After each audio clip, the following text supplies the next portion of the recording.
I was reborn at the engagement banquet. Fully aware that in my past life, my husband had died still thinking of his first love. This time, he indeed broke off the engagement publicly for his cousin. I turned and married the immensely powerful crown prince of Jingwang.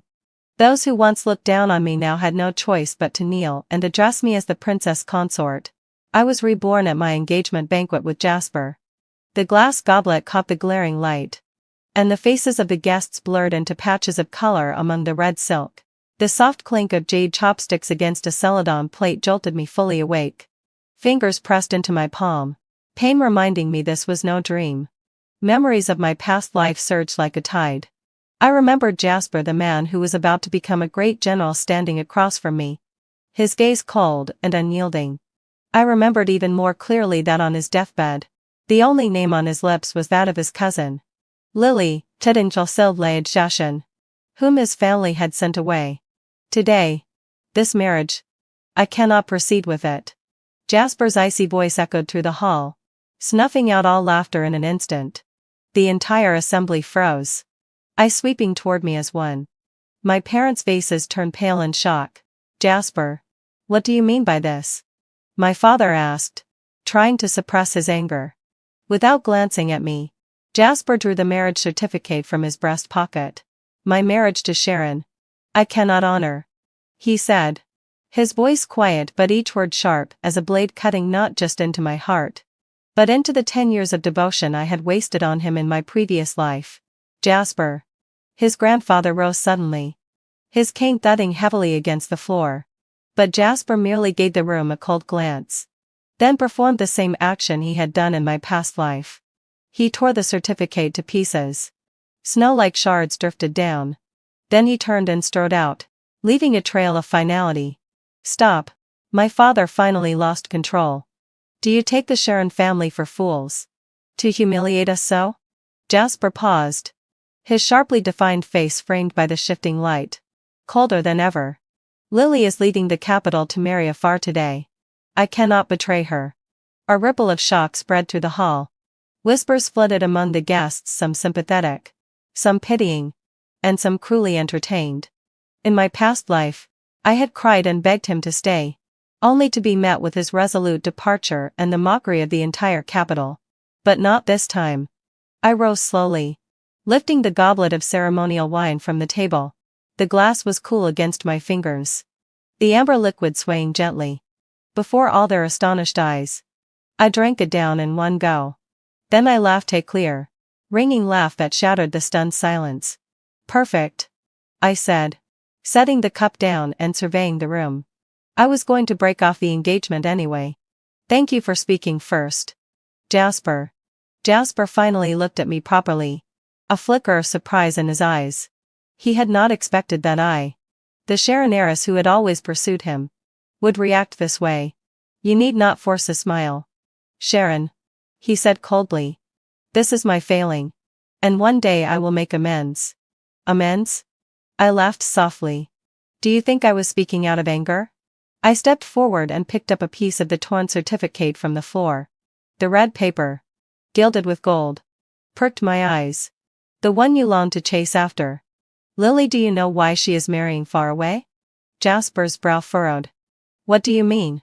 I mean, I said deliberately, having fulfilled Lansasher, tearing the fragment into even smaller pieces. Rather than wasting time here with me, Jasper, you should hurry after the one in your heart, before you fail and end up empty-handed on both sides. The implication was clear, and Jasper's face darkened abruptly.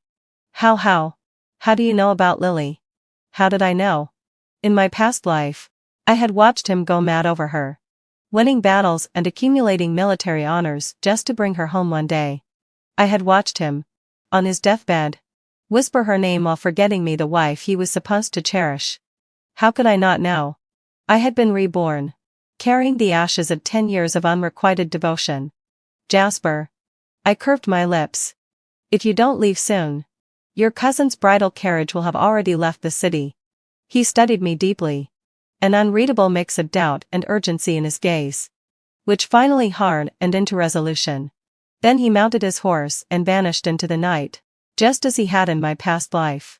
The hall was utterly silent. My father trembled with rage. My mother's tears streaming freely. I, however, turned and poured myself another cup of wine. Everyone. I raised my cup, smiling brightly. The food and drink remain. Consider this just a modest share on family gathering drink till you cannot rise. Finally, Tedinfil felt sigh. Someone reacted. Sharon is magnanimous. A guest said, forcing a laugh. Yes, Hamaztiro. Yes. That Jasper boy has no eyes. I heard their hollow reassurances and smiled bitterly inwardly. They probably thought I was holding up a brave face while crumbling inside. Little did they know. I felt liberated. After 3 rounds of drinking, the banquet was hastily concluded. Once the guests departed, my father slammed his palm on the table. This is outrageous. The Jasper family is outrageous. My mother clutched my hand, tears flowing. My poor daughter. What will become of you? Become of me? I withdrew my hand lightly. A gentle smile on my lips. Everything will be very well. Back in my chamber, I dismissed the maid and stood alone by the window. The night was ink black. Stars scattered across the sky. I thought of my past life. Jasper had chased after Lily's carriage, causing chaos across the capital. Lily ultimately married far away.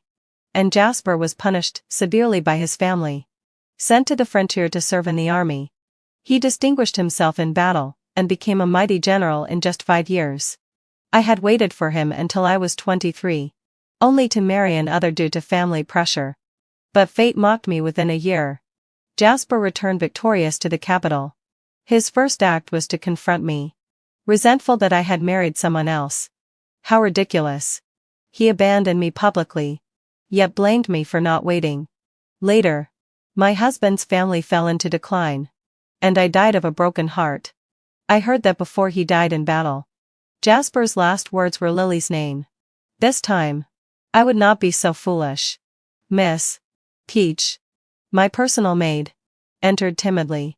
The Jasper family sent an apology. Father was so angry, he broke a tea set. Tell him to accept it, I said without turning. Consider it compensation for today's banquet.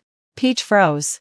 At Miss Go, I turned, a newfound ease on my face. And tell my parents that tomorrow I intend to take a stroll. Where will you go, miss?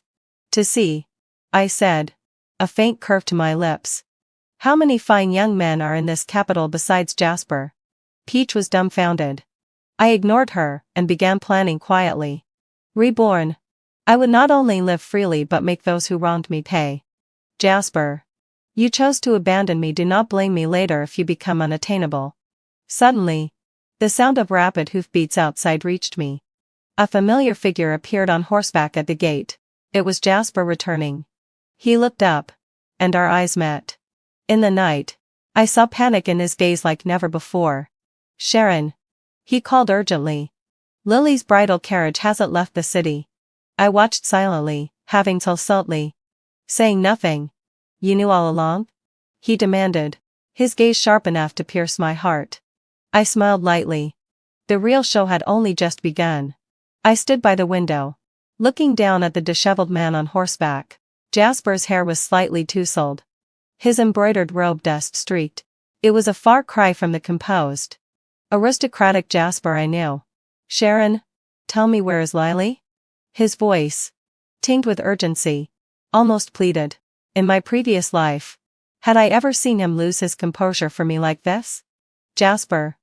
That's amusing, I said, leisurely toying with the tassel by the window. Where your cousin is gone is hardly my concern. He gripped the reins tightly, knuckles white. At the banquet. Your words clearly implied you knew something. I let out a faint laugh. I was merely following your lead. Jasper. You wish for your cousin to marry far away? Peach shifted uneasily behind me. Miss. Isn't that a bit? Too what? I cast her a glance. Too immodest? Too shameless? I turned to Jasper, raising my voice. Jasper. Do you take the Sharon family for some inn or tea house where you can come and go as you please? Several servants who hadn't yet retired peeked curiously from the corridors. Jasper's face went pale.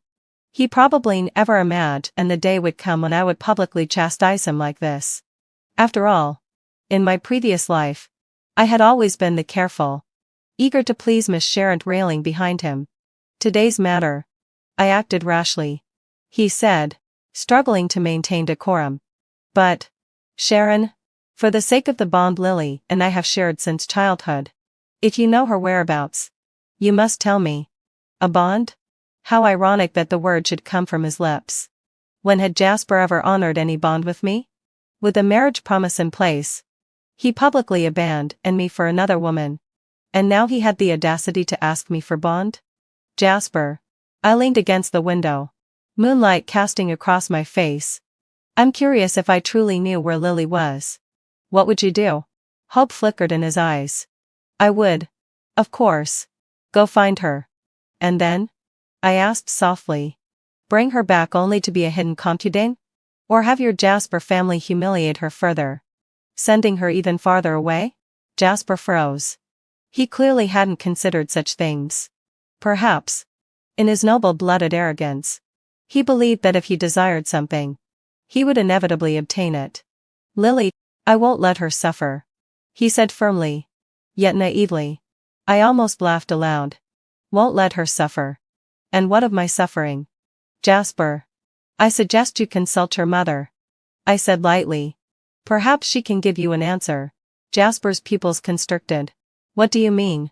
I mean, I deliberately drew out the words. Your dear cousin may never have boarded that distant bridal sedan in the first place. His face drained as he spurred his horse to leave. Wait. I called out, stopping him. Today, you broke our engagement and humiliated the Sharon family. You owe us an explanation. He reined in, brows furrowed. What explanation does the Sharon family want? Simple. I smiled. Tomorrow, I will hold a banquet at the Drunken Immortal Pavilion. Jasper, you must attend and publicly account to the Sharon family. He hesitated, reluctant, but his concern for his cousin compelled him to assent. Fine. I will be there tomorrow. Watching his retreating figure, a cold smile curved my lips. Peach fretted. Miss, what are you doing? If Jasper doesn't come, won't people mock you again? He will come, I said with certainty, because I knew Jasper too well. Willful, puzzle purr. Yes, but steadfast when it comes to promises. Once he agreed, he would appear tomorrow. Moreover, the clue I gave him was enough for him to discover the truth tonight. Miss, how do you know Lily hasn't left the capital? Peach asked curiously. I merely smiled. Memories of the past life surged like a tide. Lily had never boarded that bridal sedan. She had orchestrated a clever escape, leaving Jasper to chase an empty carriage while she hid in a secluded mansion within the city.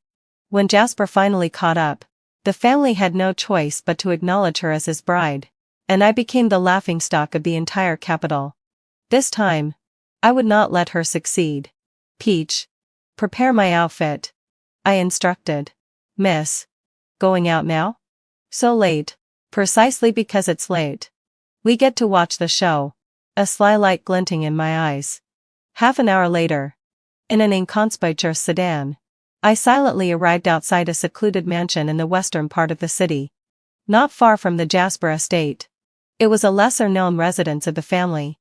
In the past life, Lily had hidden here, waiting for Jasper to find her. Miss, why are we here? Peach whispered. To watch the show, I murmured, signaling the sedan carriers to stay in the shadows. Soon, let out a low sigh.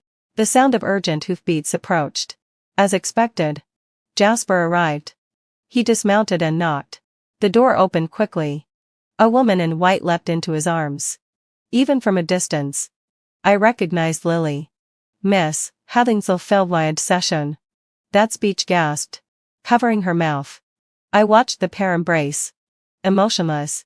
All the past resentment seemed to vanish like smoke. Let's go. I lowered the sedan's curtain. You're not watching anymore? Peach asked, puzzled. The real show is just beginning. I chuckled softly. Tomorrow at the Drunken Immortal Pavilion will be the main event. On the way back, I closed my eyes to rest.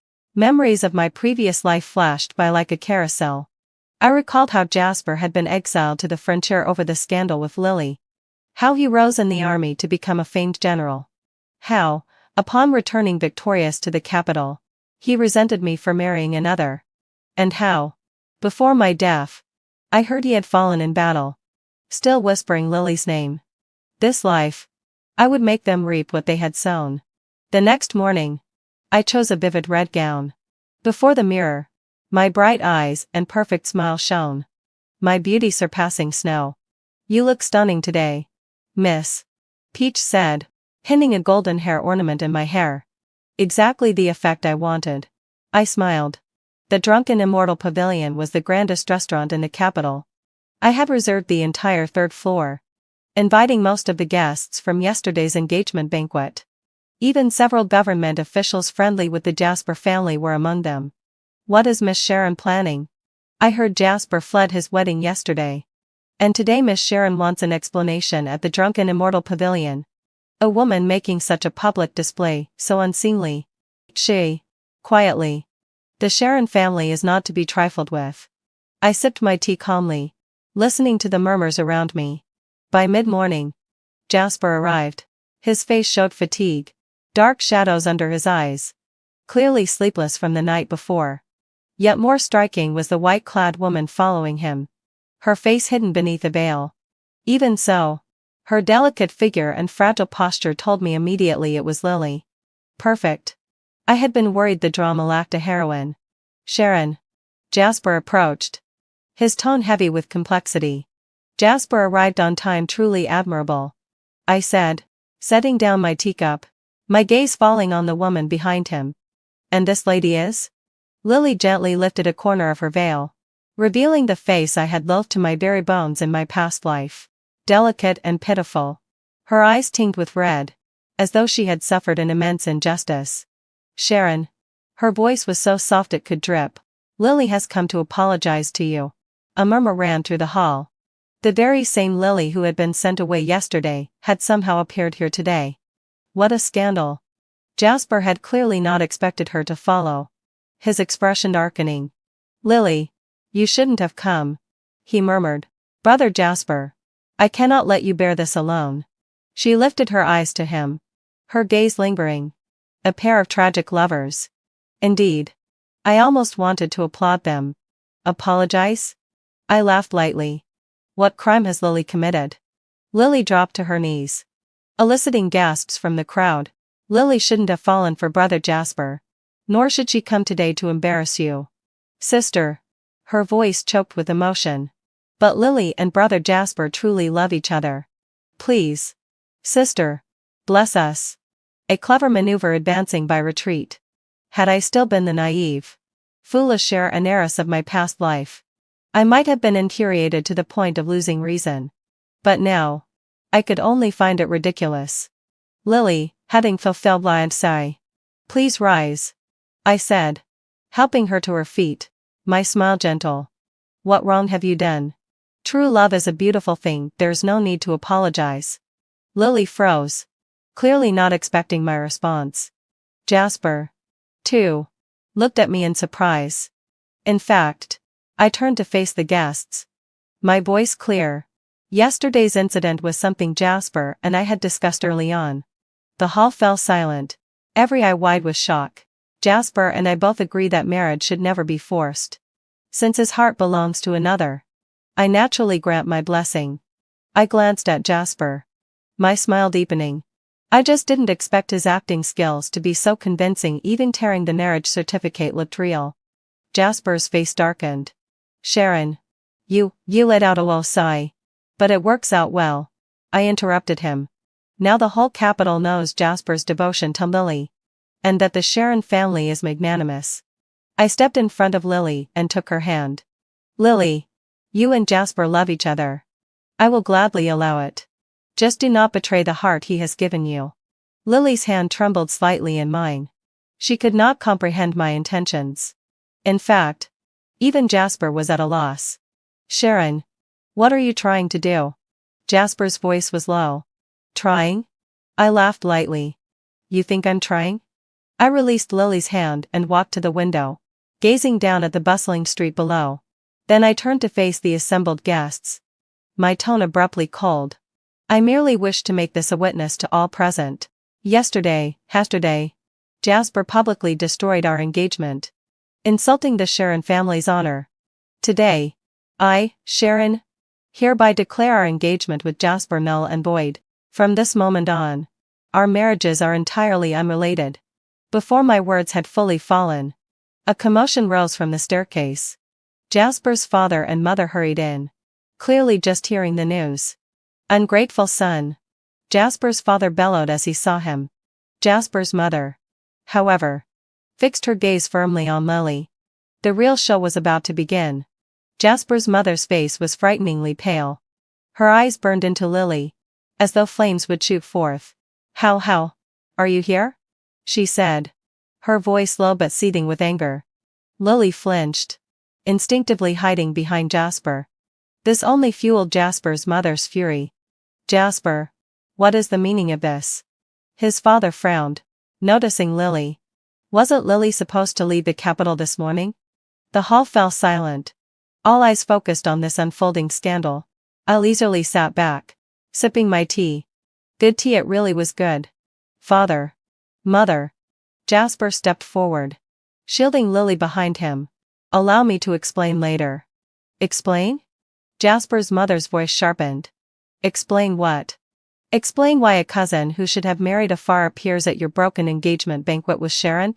And, do not blame brother Jasper. Lily's tears brimmed. It was Lily's own decision. Of course it was your own decision. Jasper's mother cut her off bluntly. The Jasper family treated you well, arranging a suitable match for you. And yet you are shameless enough to behave like this. Lily's tears fell instantly.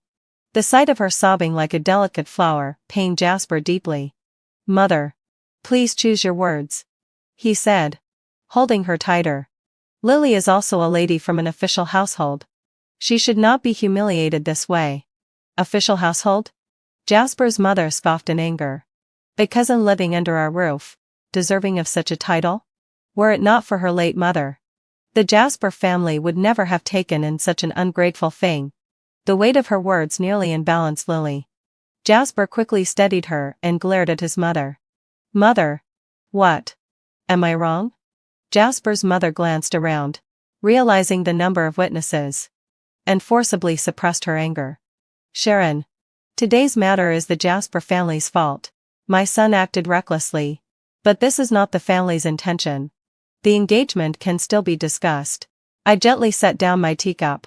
The clink of porcelain against the saucer rang crisp and clear. Mrs. Jasper. I smiled. I've made myself clear, our engagement is void. There's no need for further discussion. Jasper's mother stiffened. Sharon, marriage is no trivial matter. Why not reconsider? Reconsider what? I cut her off. Reconsider how your son tore the marriage certificate in front of everyone? Or how he abandoned me for another woman? I rose and approached Jasper and Lily. Or reconsider how I should accept a husband whose heart belongs to someone else? My gaze fell on their tightly clasped hands. Jasper instinctively released Lily's hand. Too late, everyone had seen it. Sharon. Lily and I are not, he tried to explain. Not what? I raised an eyebrow. Not in love? Then why did Jasper publicly humiliate me yesterday for her? And why bring her here today as a demonstration? I didn't come to demonstrate. Lily hurriedly defended herself. I only wanted to apologize to Sharon. To beg forgiveness? I laughed lightly. Kneeling before me like a frail little flower, insisting that you truly love each other, is this begging forgiveness? I swept my gaze across the guests. Tell me, everyone, does this look like a plea for pardon? Or a coup? Whispers rippled through the crowd. That Lily has no shame. She clearly stole someone else's fiancé, yet plays the victim so convincingly. And Jasper? How could he be so foolish, caring for such a woman? Lily's face grew paler by the second, her body swaying unsteadily. Seeing this, Jasper steadied her once more and glared at me. Sharon, why must you be so relentless? Lily is already humbling herself. What more do you want? What do I want? I found it utterly amusing. I want you both out of my sight. Is that clear? At last, Jasper's father spoke. his voice heavy but controlled. Sharon. Today the Jasper family has wronged you. But this wayward son of mine will be disciplined. As for the engagement, I hope you will reconsider. Reconsider? In my previous life, it was precisely this mix of soft and hard pressure from the Jasper family that compelled my father to hesitate, delaying the annulment. The result? I waited for Jasper for 5 years, watched my youth fade, and the whole capital laugh at the Sharon family for being abandoned. This time, I would never repeat that mistake. Father Jasper, I said clearly. Let me make it plain, the engagement is null and void. There is no room for negotiation. I walked to the railing, pointing to the bustling street below. Even if every man in this capital were to perish today, the Sharon family would never allow me to marry into your Jasper family. The hall erupted. The Jasper family's faces drained of color. Jasper stared at me. Disbelief etched across his features as if seeing me for the first time. Indeed, in my past life, I had always been obedient and timid before him. Never had I dared speak with such resolve. Excellent. Well said. From the stairwell came a sudden cheer. All eyes turned to see a middle-aged man in a purple robe ascending the stairs, flanked by a few attendants. My pupils constricted. Prince Jing's heir. Henry. Prince Jing was the emperor's own brother, wielding immense power. His heir, young Henry, was already a rising star in the court, holding significant office despite his youth. Why was he here? Your Highness. Jasper's father hurried forward to bow. Henry waved off the formality, his gaze lingering on me. I just heard Miss Sharon speak downstairs. Truly, Cabestal. She is a woman who rivals men in courage and wit. I gave a slight bow. Your Highness is too kind. Henry turned to Jasper, his eyes playful. Jasper. To not cherish such a fiancée, yet care so deeply for her. He cast a glance at Lily and let out a soft chuckle. It's truly perplexing. Lily's face went ghostly white. Jasper's expression darkened. Your Highness. This is a private matter. Private? Henry arched an eyebrow. Tearing up the marriage contract in public.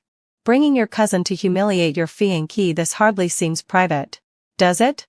He walked to the window, sunlight gilding his figure. Sharon, he said, turning to me.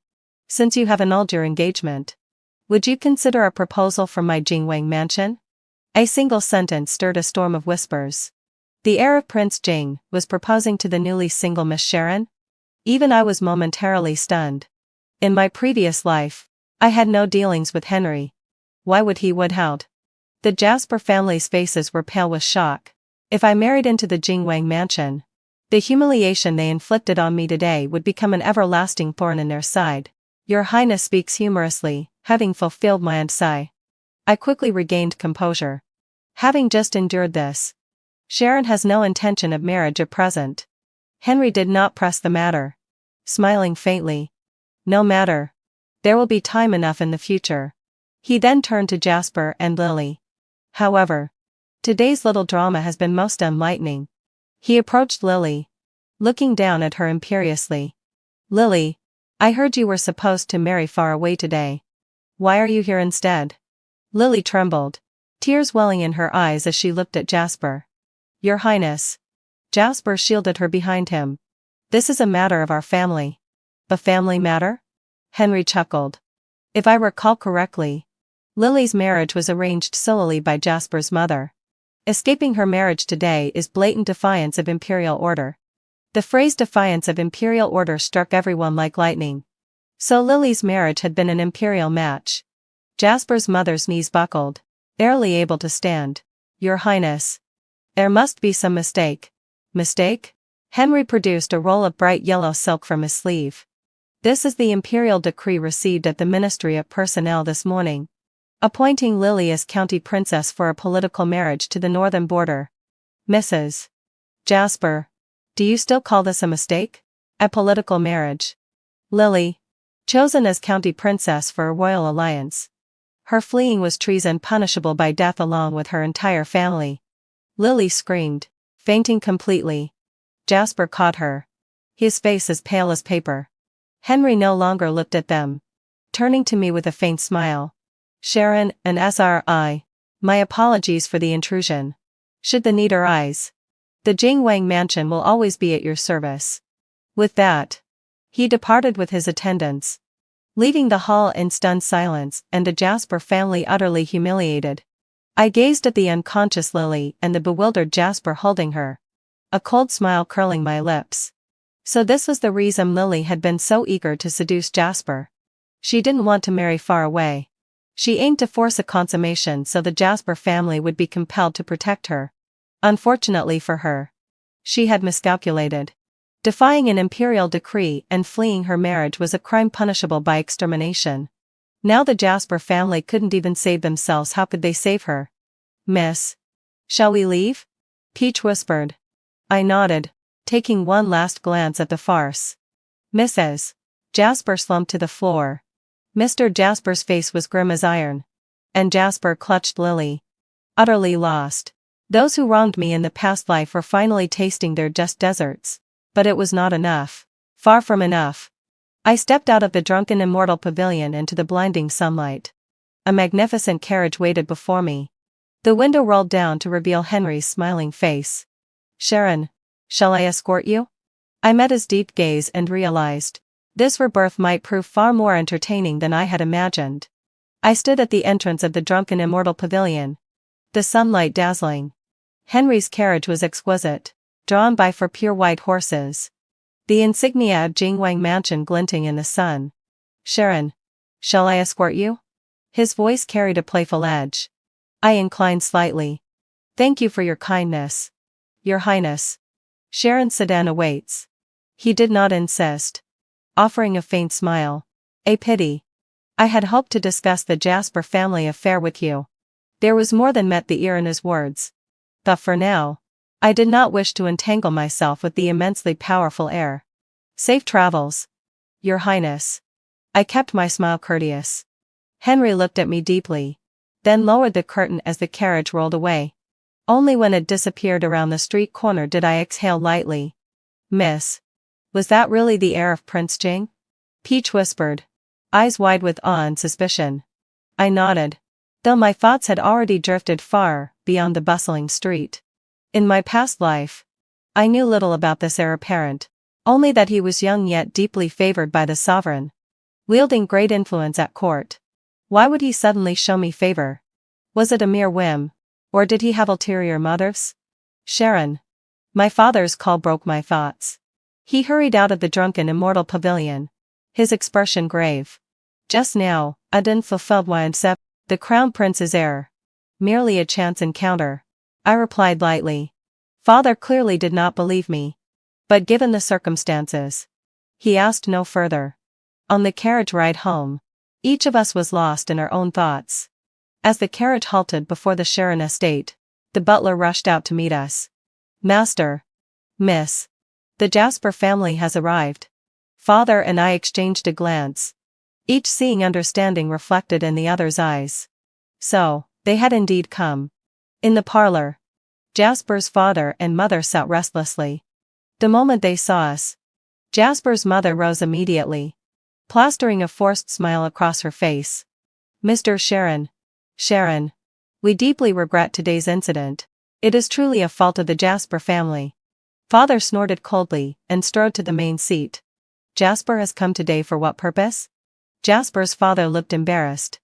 Mr. Sharon. I know that Jasper, that ungrateful scoundrel, is at fault, but as for the engagement is void. I interrupted. No need for further words. Mr. Jasper. Jasper's mother hurriedly spoke. Sharon.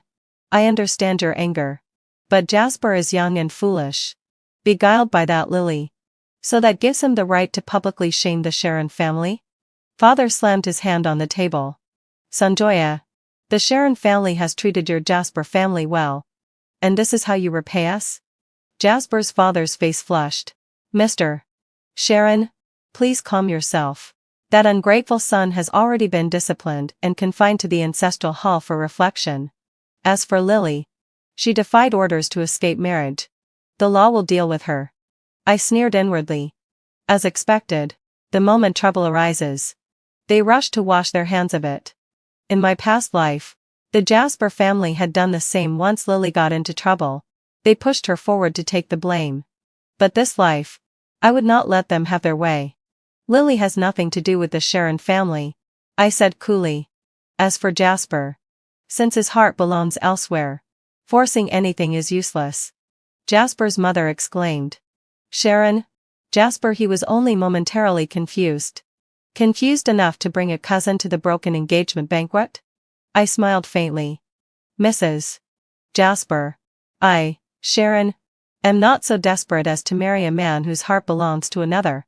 Her face immediately turned ashen. Father shot me an approving glance. Then turned to Jasper's father. Jasper, you've seen for yourself today. My daughter's decision is final. Let this engagement end here. Jasper's father sighed deeply. Very well. We will not insist. But today, the Crown Prince's heir. Indeed, that was what truly concerned them. The Crown Prince's heir has no dealings with the Sharon family, I said deliberately.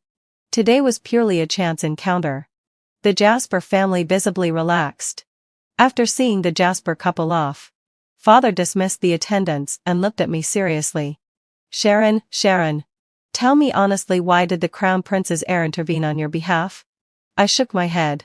I do not know, Father. The truth. In both past and present lives, Henry and I had no interactions.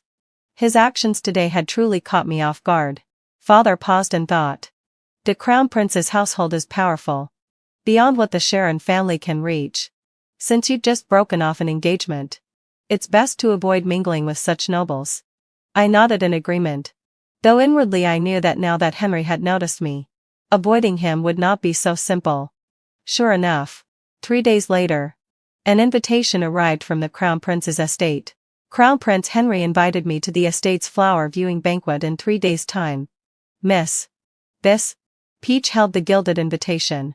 Flustered, I studied the embossed card thoughtfully. The flower viewing banquet at the Crown Prince's estate was a coveted event, every noble lady in the capital vying for an invitation. In my past life, engaged to Jasper, I had never received such an invitation. This life, just after ending my engagement, to receive it now, its meaning was intriguing. Reply that I shall attend punctually, I instructed.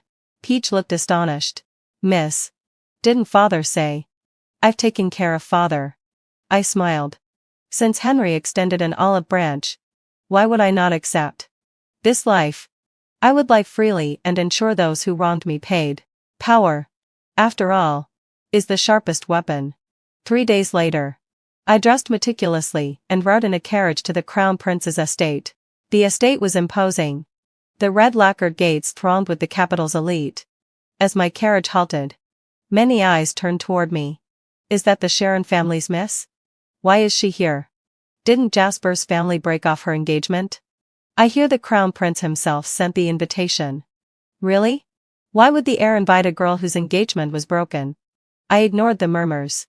Stepping gracefully from the carriage with the help of my maid, just past the gate, I collided with someone I least wished to see. Jasper. He stood beneath a flowering crapple tree, looking haggard, dark circles under his eyes prominent.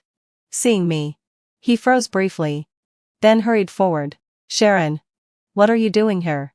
I raised an eyebrow. If Jasper can come, why can't I? He stammered, finally saying, about that day, I wronged you. You overstated. Jasper, I replied calmly. In pursuing true love, what fault is there? His expression arched and further. Lily has been taken by the authorities. I feigned surprise. Is that so? What a pity. My reaction clearly enraged him. Sharon, when did you become so cold? Lily's life is at stake. And? I cooled my face. What do you want me to do? Plead for her? Or speak to the Crown Prince on your behalf? He was caught off guard. Embarrassed, I smirked. Jasper, you publicly humiliated me for her. And now she is in trouble. And suddenly you think of me? Do you think I, Sharon, am some toy to summon and discard at will? I never thought that. He hurried to defend. Then remember this. I interrupted him. From the moment you tore the marriage certificate, our ties are severed. Whether your beloved lives or dies is none of my concern. With that, I turned away, ignoring his sullen expression only to meet a pair of smiling eyes. Henry had somehow appeared nearby, clearly having overheard the conversation. "Sharon, please. This way," he said, making an elegant gesture. Suppressing my surprise, I followed calmly. Behind me, Jasper's gaze was sharp and resentful. Henry led me through the corridors to a secluded waterside pavilion. "Crown Prince, may I ask the purpose of this meeting?" I asked bluntly. He smiled lightly. "Sharon is forthright, I admire that." He poured me a cup of tea. "Since parting at the drunken immortal pavilion, have you been well?" "All thanks to your highness. I am well," I replied. "That's good," he said, sipping his tea. "And what does Sharon think about Lily's matter?" An alarm bell rang in my mind. Why was he asking me this? "Sharon is dull and does not understand the prince's intent," I said cautiously. Henry set down his cup. Eyes sharp. "Lily defied imperial order by fleeing her marriage, a crime punishable by death. Yet, if someone pleads on her behalf, there might still be a chance." I immediately understood his intention. He was testing me, probing whether I still harbored feelings for Jasper. "Your Highness," I smiled, "a nation has its laws. A family has its rules. Since Lily dares defy the imperial decree, she must bear the consequences." Henry's eyes flickered with admiration. "Sharon is indeed perceptive." He rose and walked to the railing, watching the fish swim in the pond below. "In 3 days, the northern border delegation will arrive in the capital. If no one pleads for Lily, she will be handed over to them." My heart skipped. To be handed over to the northern border delegation, that was far worse than death. The northerners were cruel, and no woman who fled a political marriage would be spared. Henry turned, his gaze penetrating. "Sharon, do you think Jasper will plead for her?" I met his eyes calmly. "He will." "Oh? And why are you so certain?" "Because Jasper is sentimental," I said lightly, "especially toward Lily." Henry chuckled. "And would that not trouble your heart?" I smiled as well. "Your Highness jests. A man who discarded me like trash where his heart lies is none of my concern." For a moment, the waterside pavilion fell silent. A breeze rippled across the pond, carrying the scent of lotus. Henry suddenly asked, 3 days hence, at the palace banquet, would Sharon do me the honor of being my companion? I froze. A palace banquet? A companion? The implication was unmistakable. The heir of Prince Jing was publicly declaring his favor toward me before the entire capital. Should I accept it? To accept his sudden favor would draw me further into the whirlpool of power and influence. I looked into Henry's deep eyes and suddenly smiled.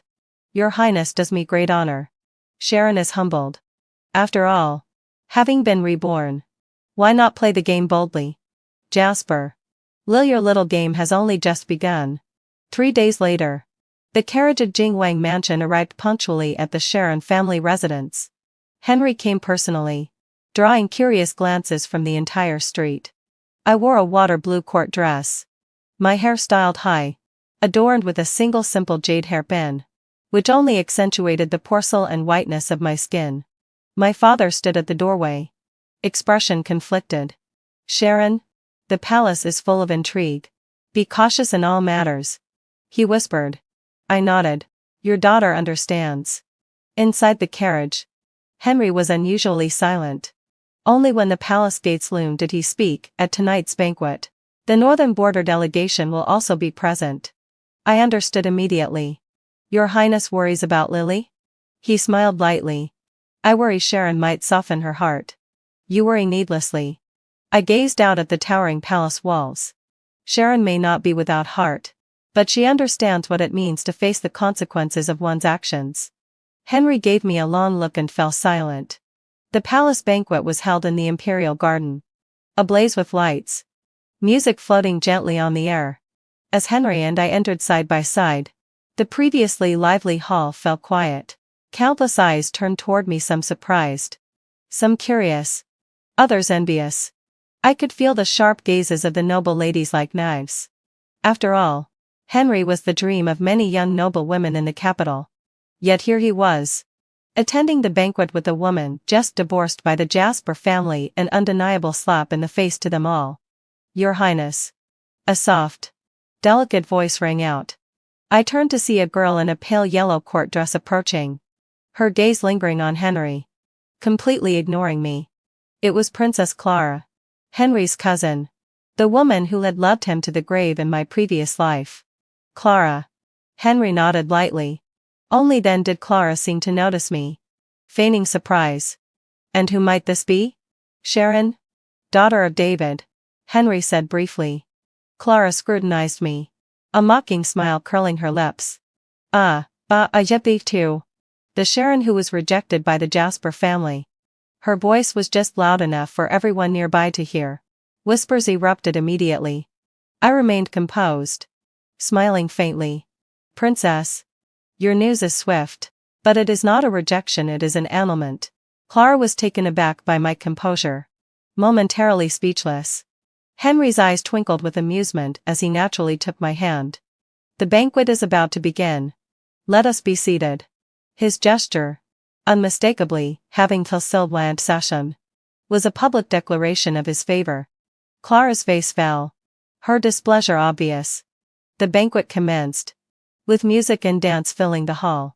Seated beside Henry, I could feel countless eyes on me from all directions. The most intense gaze came from across the hall. Jasper. He sat alone in a corner, drinking cup after cup, yet never taking his eyes off me. I deliberately ignored him, laughing and chatting with Henry as if unbothered. After several rounds of wine, the Emperor arrived. Everyone rose to bow. I lowered my head, catching sight of Jasper suddenly standing. My heart tightening. As expected, once the Emperor was seated, Jasper stepped forward and knelt. Your servant Jasper has a matter to report. The entire Imperial Guard and fell into stunned silence. The Emperor raised an eyebrow. What is it? Jasper? Jasper bowed deeply. I beseech your Majesty to show mercy and spare Lily's life. I smirked inwardly. So predictable. Henry gently squeezed my hand beneath the table, signaling me to remain calm. The Emperor's expression darkened. Lily defied imperial order. Her crime cannot be pardoned. Why does Jasper plead for her? Jasper lifted his head. Eyes resolute. Lily is my cousin. She has been frail since childhood, and the northern lands are harsh she cannot endure. I am willing to offset this with my military service. Asking your Majesty for leniency. Military service? The Emperor chuckled. Jasper. You have yet to achieve a single feat in the army. Yet dare speak so boldly here? Jasper's face paled, but he refused to give up. Your Majesty. She is a weak woman. If sent to the north, she will surely die. So she dares defy imperial order? The Emperor's voice turned cold. Jasper. Do you even know the gravity of defying an imperial decree? At that moment, a man from the northern delegation rose. Voice booming, Your Majesty. We come in good faith to seek marriage. Yet your country insults a fleeing bride. What is the meaning of this? The atmosphere tightened instantly. Jasper tried to speak again. But the Emperor, furious, roared, Guards. Drag Jasper away and administer 30 strokes. The guards moved forward. Wait. Henry's voice cut through. All eyes turned to him. Your imperial uncle. Henry rose and bowed. Your nephew has a word to speak. The Emperor's expressions softened slightly. Speak. Henry's gaze swept over Jasper before resting on me. Jasper's devotion is moving. Yet. He paused deliberately, keeping everyone on edge. Yet what? The Emperor asked. Yet your nephew is curious. Henry's lips curved. Has Jasper considered how his publicly humiliated fiancé feels while he pleads for his cousin? A statement that awakened the dreamer from slumber. Only then did everyone remember that I was the most innocent victim in this entire farce. The Emperor's gaze turned toward me. Miss Sharon. You speak. How do you think I should deal with this matter? Suddenly summoned, I became the center of attention. Jasper looked at me. A flicker of hope in his eyes. Was he expecting me to plead for him? I rose slowly, performing the proper bow. Your Majesty. The law of the land is the law of the land. The rules of a family are the rules of a family. Your wisdom is unmatched. And I dare not speak recklessly. My words were flawless, firm yet respectful, declaring my stance without overstepping. A gleam of approval flickered in the emperor's eyes, though he deliberately asked, "If I were to pardon Lily, would you consent?" I lifted my head, eyes clear and unwavering. "Your Majesty, I believe that the law allows no favoritism. If today we let one person's feelings override justice, how shall the people obey in the future?" Wise indeed. Justice allows no leniency. The emperor clapped his hands and laughed heartily. The Sharon household's young lady understands righteousness. He turned to Jasper, his expression hardening. "Jasper, do you hear this? Even the Fiang Qi you betrayed understands the law, yet you do not." Jasper stared at me in disbelief, eyes filled with anguish. I met his gaze calmly, heart as still as water. "In the past life, you wronged me. In this life, I repay in kind." "Fair. Indeed, Jasper. For insubordination before the throne, your office is revoked, and you shall receive 30 lashes immediately." The emperor's decree left no room for negotiation. The guards dragged a pale, devastated Jasper away. Henry returned to his seat, subtly squeezing my hand beneath the table. "Well done," he murmured. I lowered my eyes, feeling neither joy nor guilt. This was only the beginning. The banquet continued with song and dance, as if the earlier disruption had never occurred until a member of the northern border delegation stood. "Your Majesty, since the county lord meant for marriage is no longer present, perhaps a new noble lady should be selected for the alliance?" The emperor raised an eyebrow. "Oh?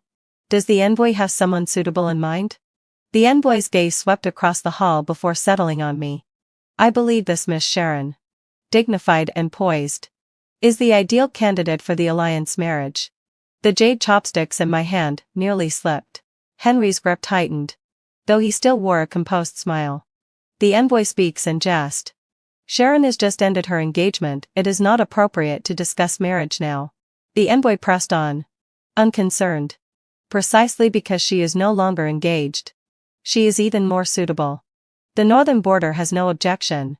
A tense silence fell over the hall once more. Everyone understood, this was the North's retribution for the earlier affair. If I were chosen for this marriage, my fate would hardly be better than Lily's. The emperor contemplated silently, weighing the pros and cons. Suddenly, Henry rose. "Imperial uncle, I have a request." The emperor seemed to anticipate his words, a smile in his eyes. "Speak." Henry took my hand, his gaze unwavering. "I have long admired Miss Sharon, and I earnestly asked your Majesty to grant this marriage." The hall erupted in astonishment. I froze, utterly unprepared for his move. The emperor laughed heartily. "Excellent. I had long intended to arrange a suitable match for you. Since you and the Sharon household's young lady are mutually fond, I shall grant my blessing." "Your Majesty," the northern envoy protested, regarding the alliance marriage. The emperor waved him off. "You have seen it yourself. The crown prince's heir and Sharon are clearly devoted. How could I separate such a match? The alliance marriage can be discussed later." A crisis was thus diffused by Henry's decisive action. After the banquet, he escorted me to the palace gates. Moonlight spilled across his handsome features. "Your Highness, your actions today were dangerously bold," I said softly. He turned to me, eyes unreadable. "Sharon, are you worried about me?" "Sharon merely does not understand." I met his gaze. "Why would you go to such lengths to help me?" Henry smiled lightly, brushing a strand of wind-tossed hair from my face. "Because 3 years ago, beneath the apricot blossom tree in the southern city, that little girl who gave me an umbrella, I have never forgotten her." I froze. 3 years ago? The apricot tree? An umbrella? A faint memory surfaced. I had been young, and upon encountering a drenched boy, I had handed him my umbrella. Could that boy have been? Remember now? Henry's eyes sparkled. "From that moment, I resolved that I would marry you." I stared at him, unsure how to respond. What seemed a chance encounter was in fact a carefully orchestrated plan. "So," I said softly, "Your Highness had planned all of this long ago?" Henry nodded, gaze tender yet resolute. "Yes. I have been waiting for the right moment, waiting for you to lead, Jasper.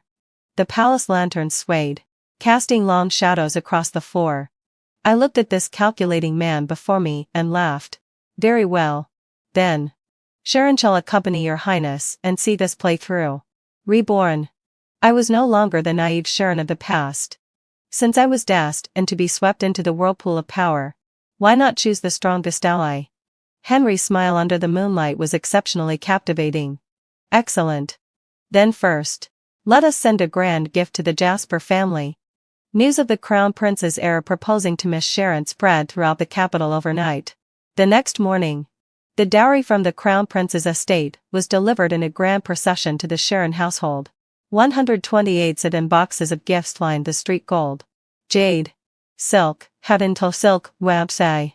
Exotic artifacts dazzling to the eye. Miss, the Crown Prince's dowry has arrived. Peach rushed in, her face alight with excitement.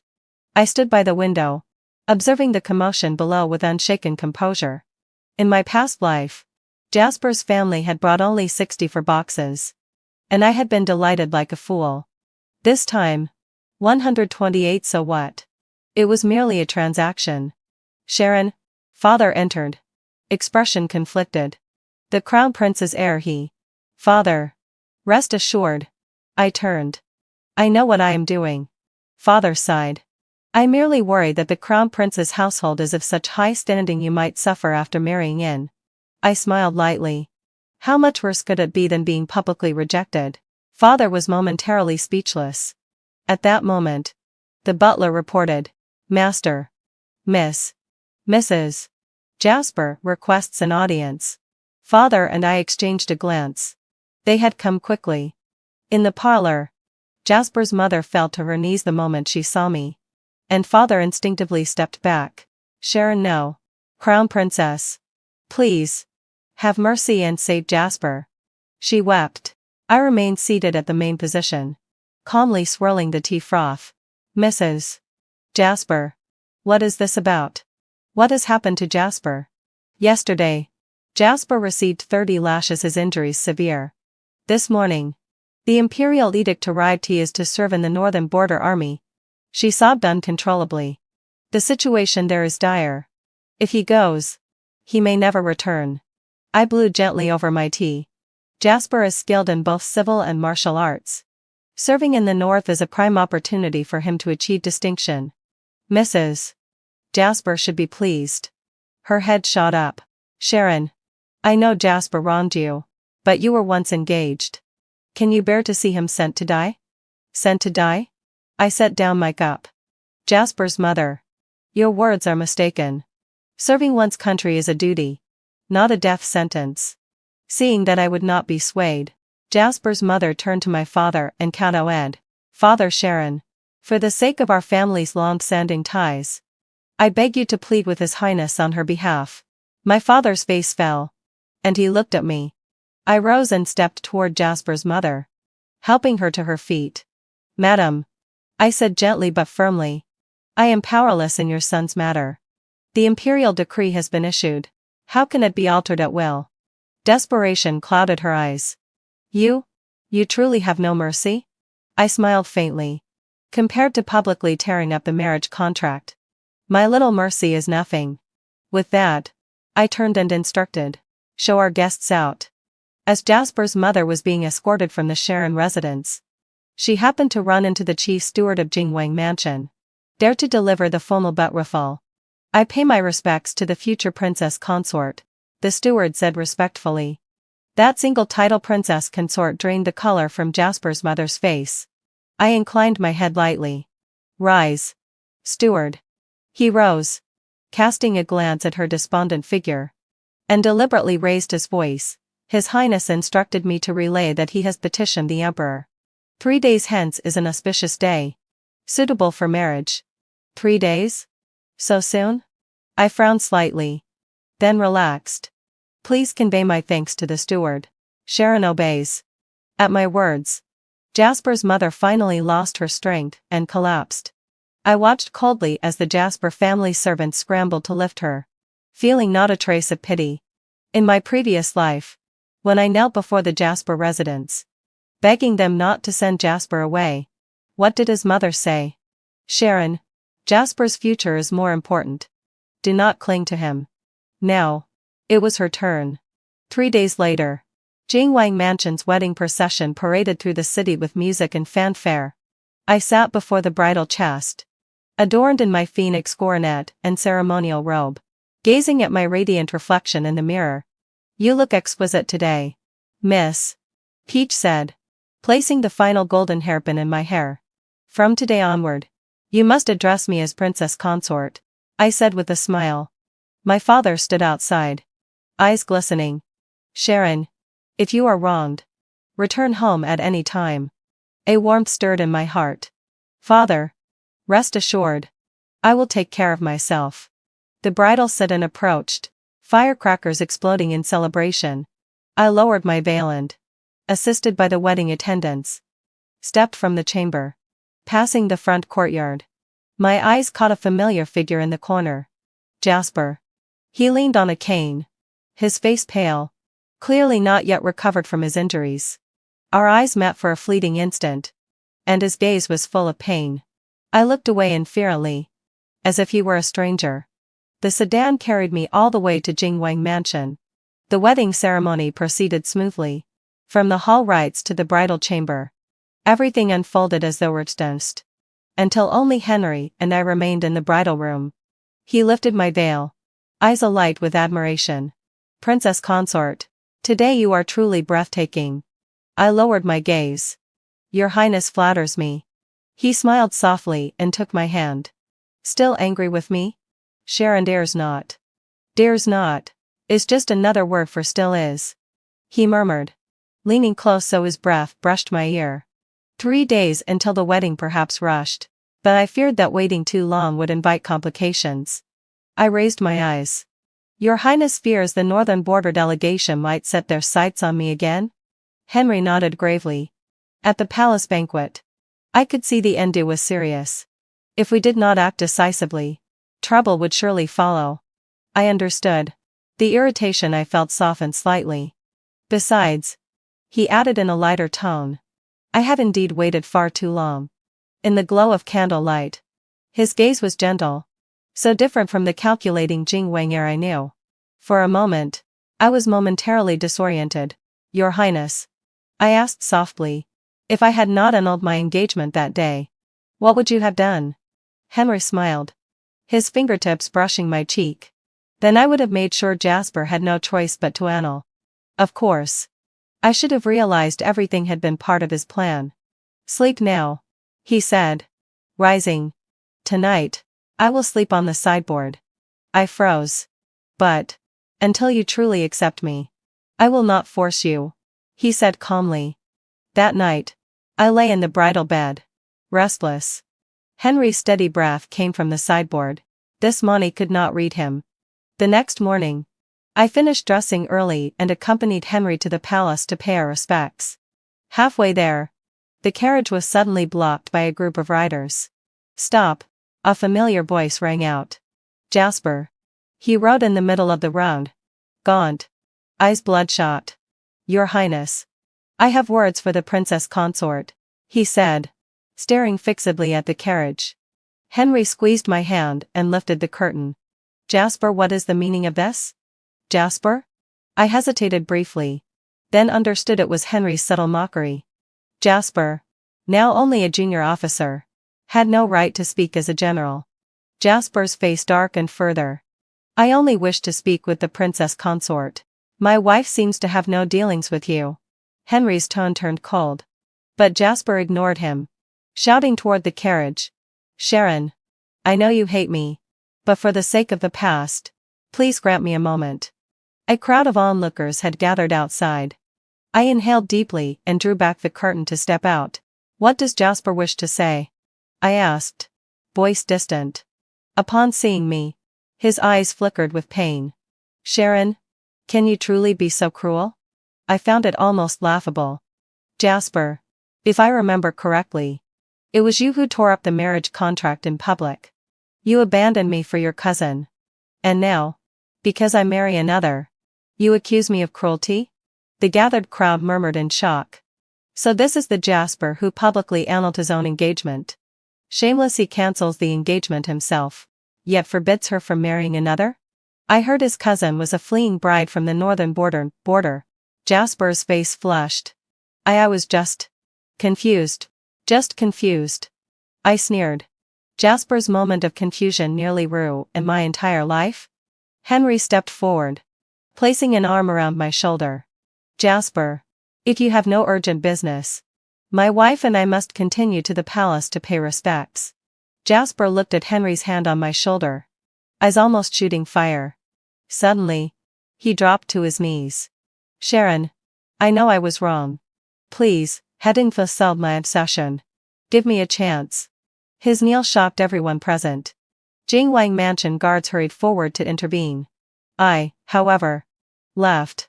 Jasper, do you kneel for me? Or for your cousin? He froze. If I'm not mistaken, Lily is about to be escorted to the northern border. You want me to plead with the crown prince to save her, don't you? Jasper's expression said it all. I bent slightly to meet his eyes, my voice so low that only he could hear. Here's a secret: Lily's plan to escape the marriage. That was my idea. His pupils constricted. Disbelief written across his face. I straightened, my tone returning to normal. Jasper, the path you choose is yours alone. You cannot blame others. With that, I turned and stepped into the carriage, no longer sparing a glance at his ashen face. The carriage moved slowly, leaving the shattered man behind. Henry studied me, curiosity flickering in his gaze. What did you just tell him? I smiled faintly. Just a truth. A truth he would never be able to accept. As the carriage passed through the palace gates, Henry said, in 3 days, a northern delegation will leave the capital. Lily will accompany them. I nodded, calm as ever. All the suffering she had caused me in the past life, I would reclaim it all in this one. And this was only the beginning. The palace rose majestically, white marble steps stretching toward the sky. Henry took my hand, his gaze deep and steady. Are you ready, my crown princess? I clasped his hand in return, a confident smile gracing my lips. Of course. Life as the crown princess proved calmer than I had imagined. Henry treated me with utmost respect, and aside from necessary courtly duties, he spent most days in the study attending to affairs. The crown princess of the prince's residence had passed away early, and the household was managed by an elderly princess, my grandmother's generation, who treated me kindly enough. One day, while I was learning household management from her, a messenger interrupted. Crown princess, news has arrived from the northern border. The ledger in my hands trembled slightly. The elder princess cast me a gentle glance. Go. Perhaps Henry has military matters to report. I bowed and stepped aside, already knowing this was not from Henry. Sure enough, it was a report from the spy I had placed in the northern border. Unfolding the letter, just a few words made my eyes widen. The Lily family is with child. The northern king pardons her crime and takes her as a secondary consort. Pregnant? Lily? Judging by the timing, she had conceived before leaving the capital. No wonder she had rushed to seduce Jasper. She feared exposure. But this child, whose is it? Jasper's? Or that northern noble she was originally supposed to marry? What are you staring at so intently? Henry's voice came suddenly from behind. I instinctively hid the letter in my sleeve and turned to smile. Just some domestic news. You came back early today. His gaze lingered on my sleeve, but he said nothing. The northern campaign is critical. Jasper suffered defeat in his first battle, losing men and materiel. My hand paused over the teacup. How does His Majesty plan to handle him? 1 year's pay suspended, but he may redeem himself in service. Henry replied calmly, taking the cup. You seem concerned about him? I lifted my eyes. What do you think, Your Highness? Our eyes met, and he suddenly smiled. Naturally, my crown princess. The one you care most about is me. At that moment, the butler reported, Your Highness, Mrs. Jasper is here again, kneeling outside the mansion and refusing to leave. Henry arched a brow. Which time is this? The 3rd. I replied lightly. Since Jasper had left for the northern border. His mother had come every few days to beg for his return. And this time? What excuse? Henry asked. The butler looked uneasy. Mrs. Jasper says that the Crown Princess and Jasper are not yet estranged, and she hopes your highness will allow them to reconcile. With a sharp crack, Henry's teacup shattered. What a family! He sneered. I suppose they are courting death. I pressed my hand over his. Remain calm. I'll handle this. Outside, Mrs. Jasper knelt on the bluestone path, her appearance haggard. Seeing me, she acted as though I were a savior. Sharon, no. Crown Princess. For old times' sake, please save Jasper. I stepped forward, dismissing those around me, and looked down. Mrs. Jasper. You just said my relationship with Jasper is not yet over? Her eyes flickered nervously. Crown Princess. Jasper's life in the north is uncertain. Only you can save him. So you spread lies and tarnish my reputation. My voice chilled. I did not mean that. She stammered. It's just that Jasper. He has always cared for you. That day he knelt in the street.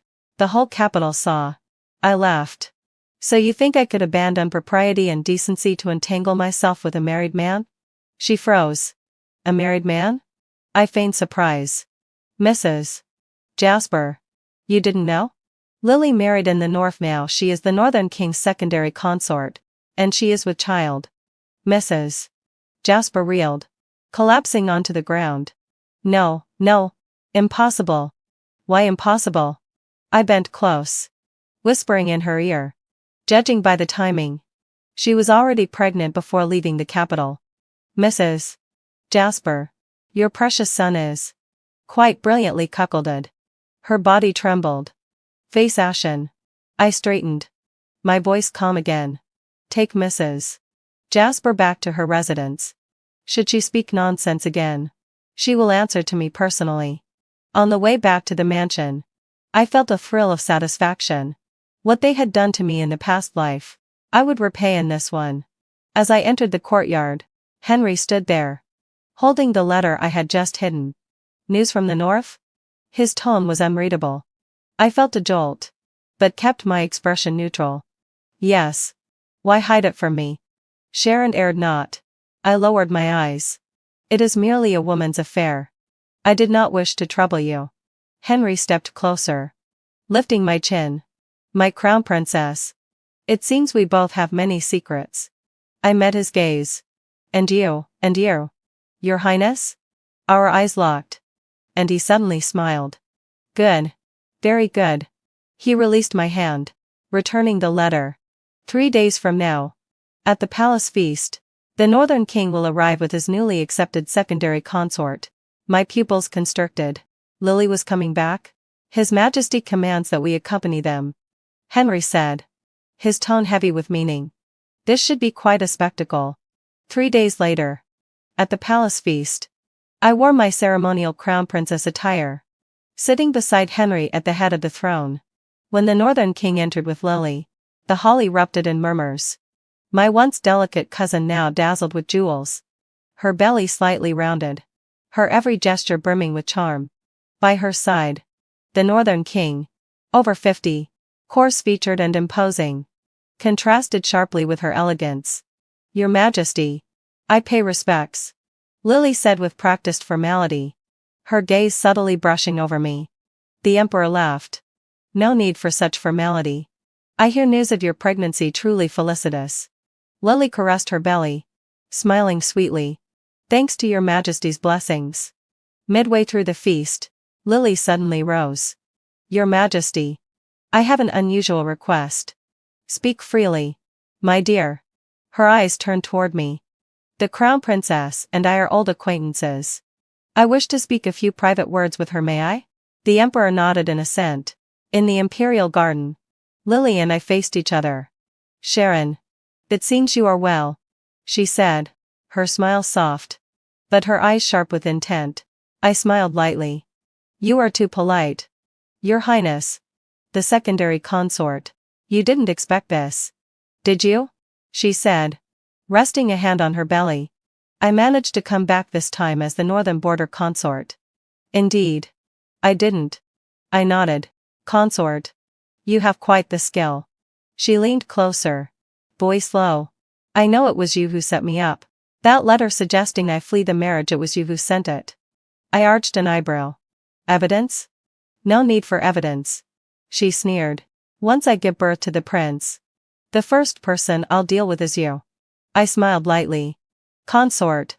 Perhaps you should first consider how to explain the timing of this child.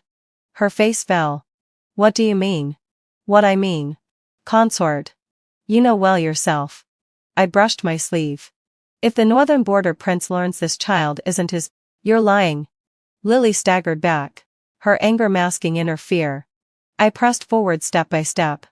Whether I lie or not, the truth will be clear once the child is born.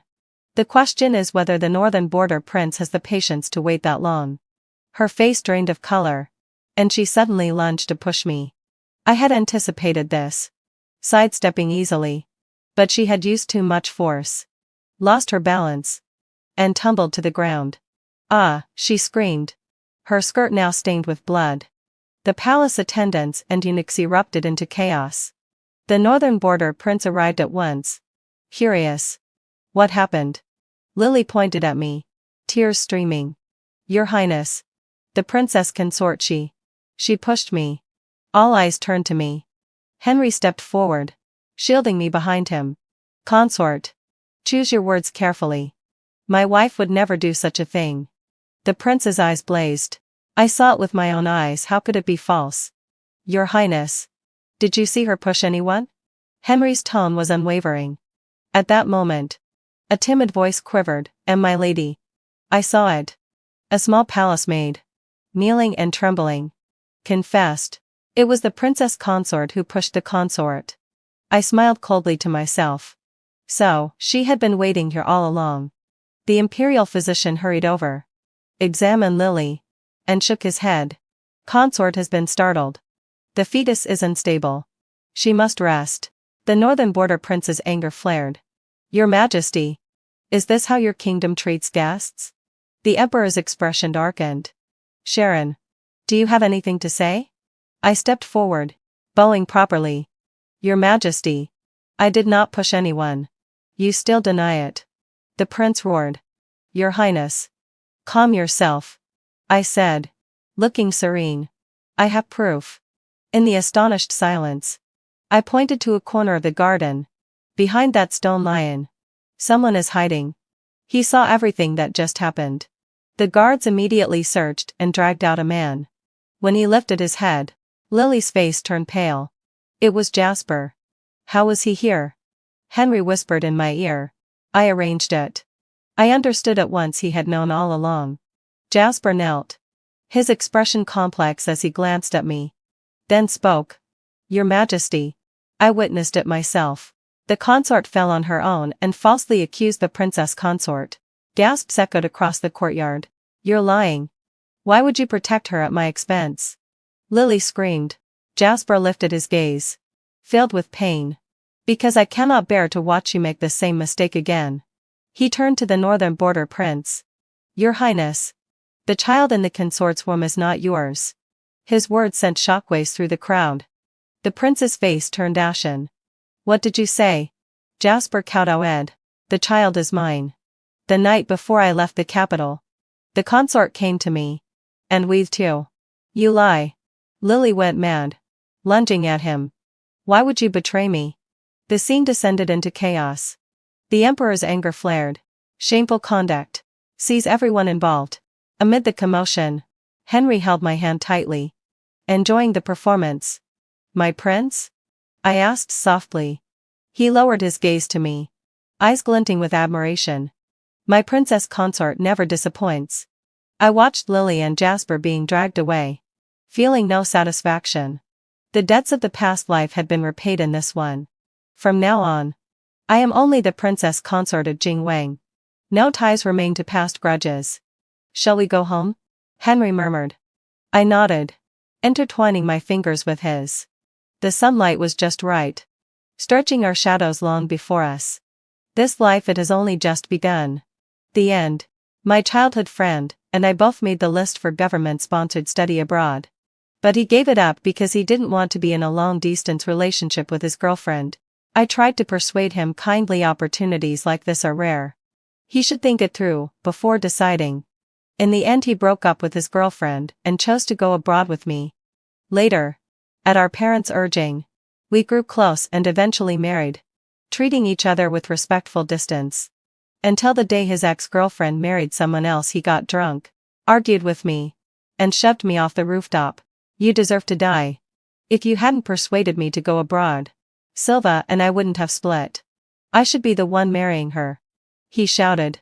Only then did I learn that Kale Far had never let go of his ex, that he blamed me for tearing them apart. When I opened my eyes again, I had been reborn back to the day he said he would give up the government scholarship. I'm thinking of giving up the study abroad. I'd be away 2 years. Silva says she can't bear being apart from me that long. At those familiar words, the fingers holding the book tight and slowly until the tips went white. In my last life, on the day Kale Far received the wedding invitation from his ex, he drank far too much.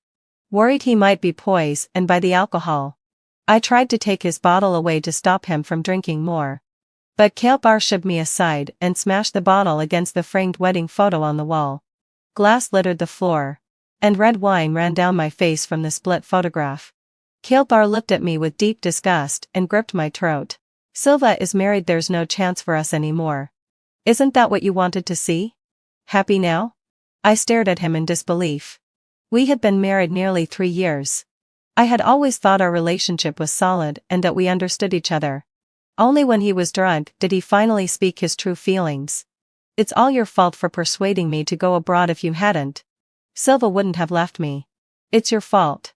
Go die. So he had always pined after his ex. Convinced I'd ruined him by encouraging him to study overseas. Before I could digest the hurt, Kale Far, blinded by rage, pushed me off the rooftop.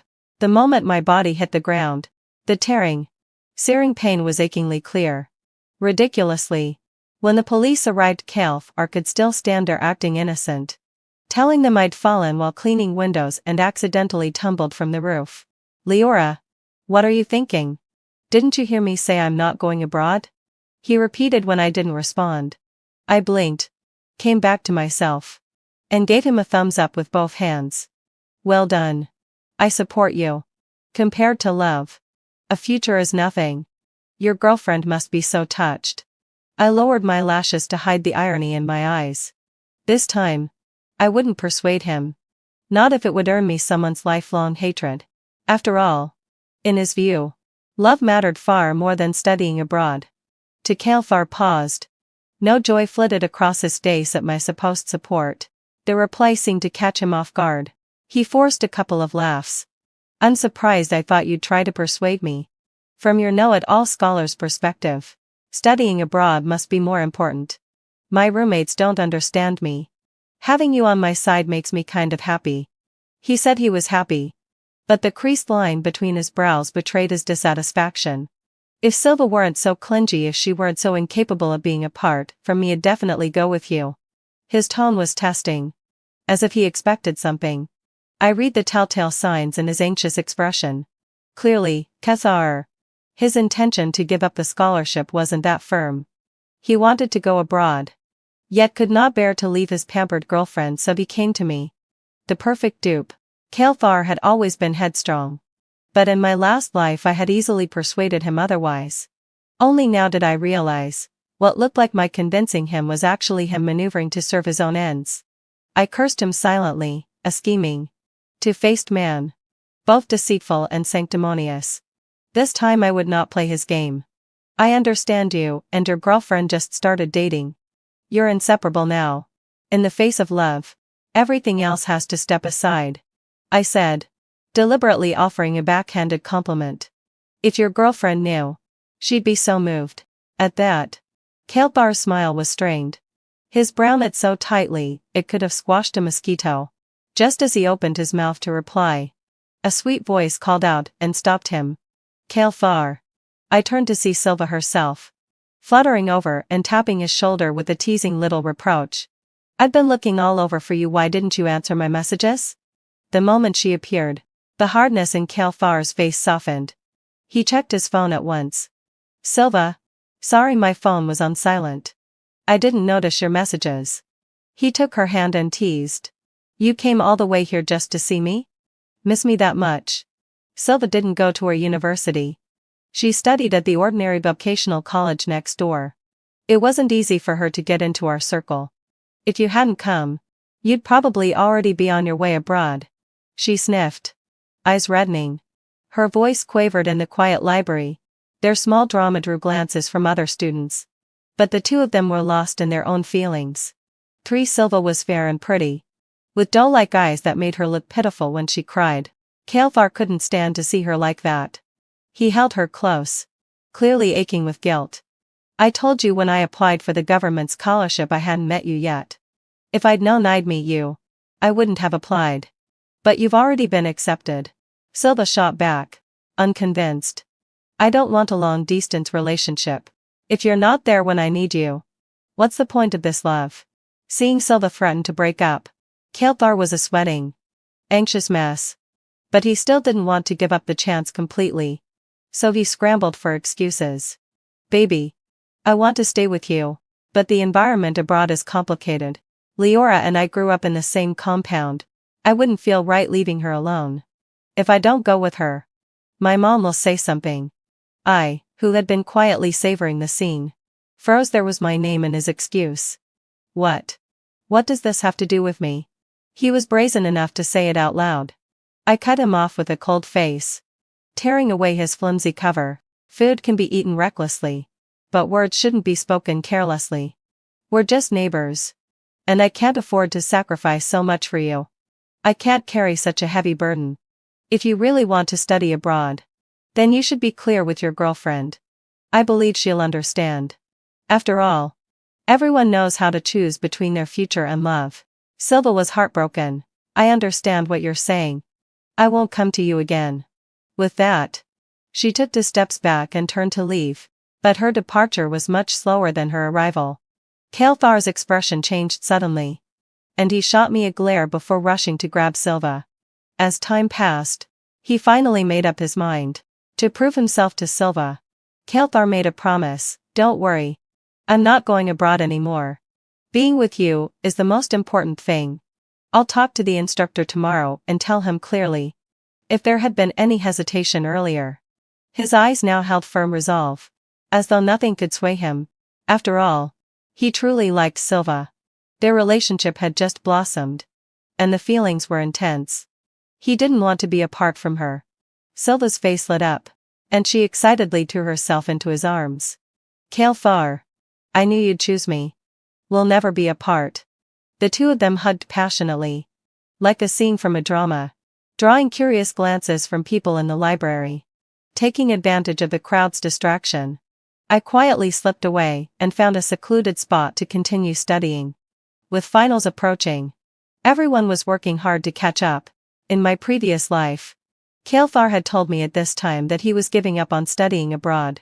To persuade him, I had wasted a lot of my own study time, which resulted in poor grades during finals, and I missed out on the school's scholarship. The scholarship from a prestigious school was no small sum, while studying abroad on a government grant didn't require paying tuition. Who wouldn't want more money? Without any distractions, I settled into a good study rhythm, only returning to the dorm after the library closed.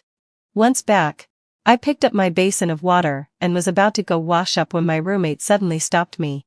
She had a gleam in her eyes, looking like a cat waiting to pounce. Everyone in the group chat's been talking about it this afternoon. They say Kael'thar's giving up on studying abroad. Is it true? It was only then that I found out. The scene in the library earlier had been captured and posted on the campus wall, where it quickly spread as people shared it. The news of Kael'thar giving up on studying abroad for love had gone viral on campus. I had put my phone away when I started studying and hadn't checked it until now. Opening the chat app, the group had 99 messages. I had to scroll for a while before reaching the top. Is this real? The love story right out of a drama. Kael'thar giving up on studying abroad for love. He really loves her. That woman's got it easy. Anyone would be moved. Even I, a man, feel like I could fall for her. Well, what can I say? Young people are too impulsive. To give up such a good opportunity just like that. What a waste. Such a fool. It's just a moment of hormones. I bet he'll regret it later. The last message made me scoff. In my previous life, Kael'thar had said that choosing to study abroad was the biggest regret of his life. This time, he got his wish. I imagined he must be very happy. I left the group chat and nodded to my roommate. It's true. Kael'thar said it himself. After he confirms with the instructor will probably talk to you. My roommate let out an excited yell. The school only had 10 slots for government-funded study abroad, and she was ranked 11th. She had thought her chance for studying abroad was lost. But now, a big fool had decided to give it up. Looks like Kael'thar is really in deep. They've only been together for 2 months. And he's already willing to give up his bright future. Well, he deserves it. I've never liked him. He's been stringing you along for so long. And everyone thought you two were dating. But then he suddenly makes it official with some girl from the neighboring school, making you the laughingstock of everyone. Such a disgusting thing to do. While my roommate was happy, she didn't forget to stand up for me. I froze. Then started to think carefully. If she hadn't said anything, I might have forgotten. After all, to me, had that a low sigh. Everything from the previous life seemed so distant. Back then, Kael'thar and I had just started college. Because we were in an unfamiliar place, he still kept the same habit of always asking me to join him in everything. For instance, he'd buy breakfast and wait for me downstairs to go to class together. Or save a seat for me. Or invite me to the library to study. In high school, I had been too focused on my studies to think about these things. But in college, those same actions suddenly seemed so ambiguous. My roommate used to joke that we were like conjoined twins. Over time, the classmates thought we were a couple. Even I started to think so. One time, Kael'thar's roommate saw me and jokingly called me sister-in-law. My ears turned bright red. And when I looked up at Kael'thar, he didn't deny it. At that moment, I thought it was just because we were too familiar with each other. And he didn't know how to confirm the relationship, so he chose that method. Until Kael'thar walked by me, holding Silva's hand, and both of them stood on the podium together, a picture of perfect coupledom. I felt a sudden unease in my heart, as if something was about to shatter my worldview. And indeed, my feeling was right. I have something to announce to everyone. The person I like is actually standing next to me. Her name is Silva. As for Leora, I've always seen her as a sister. I hope everyone stops making jokes. Because my girlfriend won't be happy. Kael'thar boldly declared his love in front of everyone. Ignoring the stares of the crowd, Silva, on the other hand, was holding his arm. Her gaze fixed on me. A smile on her face that was both mocking and triumphant. I stood there, pale-faced, as the sympathetic gazes of my classmates pierced through me like knives. Later, I found out. At the welcome party, Kael'thar, as one of the hosts, had been the center of attention, with many freshmen wanting his contact details. Silva, who had snuck into the event to watch, was one of them. She even came to the school the next day to chase him. Silva was sweet-faced, and within a few days, she had won Kael'thar over. After they got together, they quickly made it official on social media. Except that I was blocked from seeing the post. After that, I distanced myself from Kael'thar on my own. Until later, when Kael'thar came to me and said he was giving up on studying abroad. There were few government-funded slots for studying abroad, and the competition was fierce. I had seen firsthand how hard Kael'thar had worked for this opportunity, which made his decision all the more incomprehensible to me. For students like us from modest families, studying abroad on our own was nearly impossible. The cost alone was enough to make anyone back off. A government-sponsored exchange like this was rare and precious. If you missed it now, who knew how long it would take for another chance to come? Even if we couldn't be a couple. As a friend, I didn't want him to regret it later. I urged him sincerely to think carefully before deciding. This chance to study abroad is far too valuable to give up, with communication so advanced these days. You and your girlfriend can stay in touch anytime, and you can always fly home during holidays to be with her. This is a life-changing decision. You must be absolutely sure before you make it. I had only offered advice. The choice had always been Kalfar's. Yet in the end he put all the blame on me. His selfishness and hypocrisy had shown themselves long before I was just too blind to see it until it killed me. The next day, I went to the advisor's office to drop off some paperwork and happened to walk in on him talking with Kalfar. Kalfar, the advisor said, love and studying abroad aren't mutually exclusive. There's no need to give up one for the other. A short separation now is for better growth on both sides. You can discuss it with your girlfriend. This will also help your career prospects later. He spoke earnestly, having fulfilledly, but Kalfar was unmoved. His expression as determined as if he were queuing for food in the cafeteria. Teacher, please don't say any more. My girlfriend is very insecure, she can't live without me. For her, I'm willing to give up this chance. At that, the advisor sighed, stopped trying to persuade him, and handed him a form to sign. Kalfar signed his name without hesitation. After that, his relationship with Silva only grew closer. The two of them were practically glued together even in class.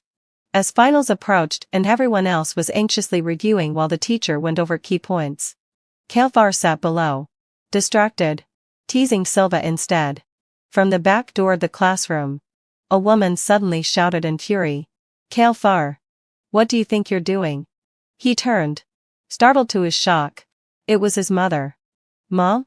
Why are you here? He stammered. His mother's hair was a mess, her breath ragged, a far cry from the composed and dignified figure she usually presented. She strode quickly into the classroom and grabbed Silva by the collar. So you're Silva? She looked her up and down with open scorn. You're the little vixen who made my son give up studying abroad? Hiding such a scheming mind behind that young face. She spat at her, then slapped her so hard Silva fell to the floor. Not yet satisfied, she raised her foot to kick her again. Mom, stop. It took a stunned Kalfar several seconds to react before he rushed forward to block her. I never wanted to go abroad in the first place. It was my choice. This has nothing to do with Silva. His mother looked at him with bitter disappointment, as if hating iron for not becoming steel. Do you know how much your father and I invested in you? How hard we worked ourselves to the bone just to raise you to this point. We've been counting on you to make something of yourself. And now you're throwing away your future for a woman. We're old and still can't afford a home of our own. We're crammed into a staff dorm. All of this was for you. Do you think you're being fair to us? Her tears couldn't move Kalfar. He helped Silva to her feet, shielding her behind him. Fists clenched tight. You've only ever cared about your own vanity. You've never once asked what I truly want. I'm not your puppet. I'm just choosing the life I want. Is that so wrong? Her once obedient son had become defiant, and Kalfar's mother pinned the blame squarely on Silva. The look she gave the girl could have torn her apart. She tried to strike her again, but security had already arrived. As they dragged her out, she was still calling to Kalfar for help. But Kalfar's eyes were only on Silva. He didn't even glance at his mother. After class, Kalfar cornered me. I looked at him in surprise. What do you want?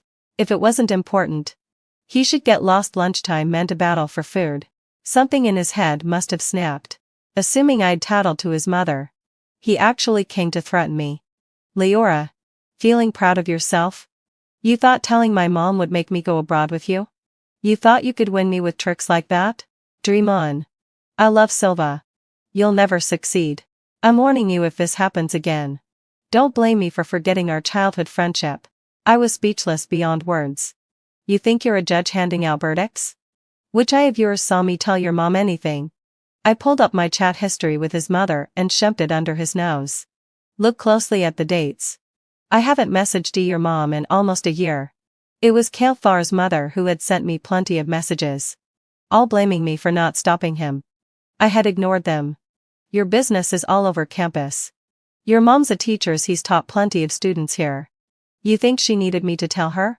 Kalfar's face turned red. Still he blustered. You think I'll believe that? Who else could it be but you? My roommate, who'd been waiting for me, finally snapped. She shoved him aside. If you've got rabies, go get treated. Don't come out biting people. I had no desire to waste words on someone so brainless. I picked up the book on the desk and hurled it at Kael'thar. Caught off guard, he failed to dodge. The book struck his chest. He clutched at it, staring at me in disbelief. A cold smile curved at the corner of my lips. Here's my warning. Next time, it'll be your head.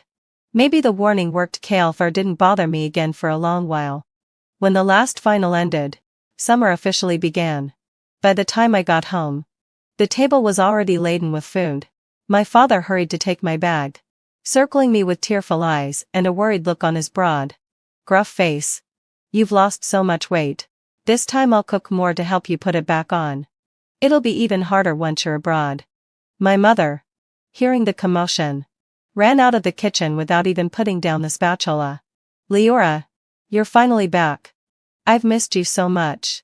She nudged my father aside, opened her arms, and pulled me into a tight embrace. The familiar scene brought tears to my eyes. In my previous life, after I died, Kael'thar cremated. Even though my parents rushed back as fast as they could, they still didn't get to see me one last time. The blow nearly broke them. And they never believed Kael'thar's story of what had happened. They had always taught me since I was young that a gentleman never stands under a dangerous wall.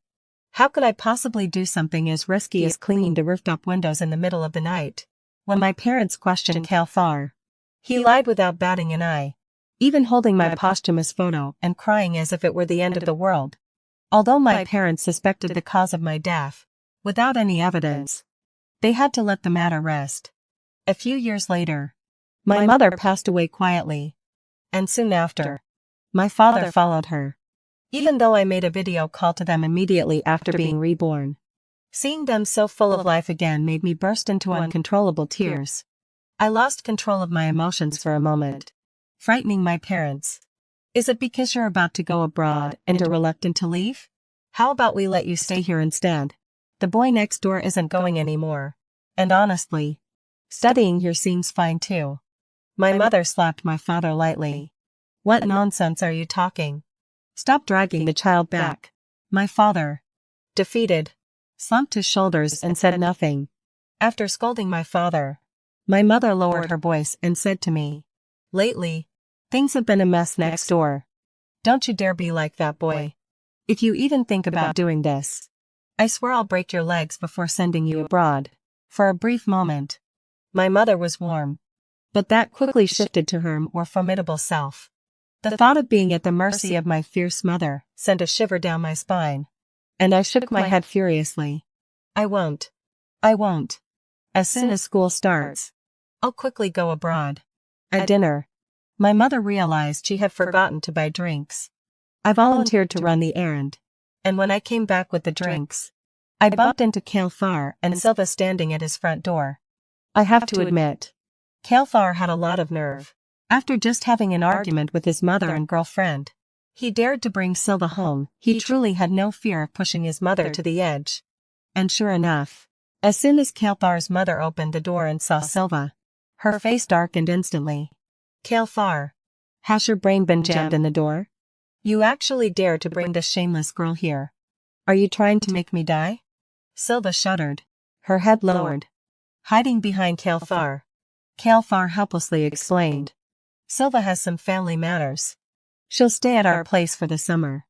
Then he pulled Silva in, trying to go inside. But Kael'thar's mother blocked the doorway, shoving Silva back and refusing to let her in. Look at this. Which decent girl hasn't even gotten engaged and is rushing to the man's house? You think Kael'thar is easy to fool, trying to trap him? Huh? Get out of my house. Kael'thar's face darkened, his anger simmering beneath the surface. Mom, Pencil Silva obsession. I've told you before that Silva is my girlfriend. After graduation, I'll marry her. I expect you to treat her with respect from now on. Little brat. How dare you talk to your mother like that? Kael'thar's father pulled off his belt, ready to teach him a lesson. But Kael'thar grabbed his father's arm with one hand and sneered. When will you two finally wake up? I'm no longer the child you can control, no matter how you oppose it. Silva and I will never break up. Kael'thar's father, out of sheer anger, couldn't catch his breath and fainted, falling backward. The scene instantly turned chaotic. Kael'thar, stunned, stood frozen in place. It was my father who called the ambulance and helped get Kael'thar's father to the hospital. Kael'thar's mother, busy tending to her husband in the hospital, had no time to deal with Kael'thar anymore. In the end, Silva moved in with Kael'thar. The vacation passed quickly, and before I knew it, it was time for school to start. That day, my father went to the parking lot to pick up the car, preparing to take me to the airport. While I was waiting, I happened to run into Kael'thar.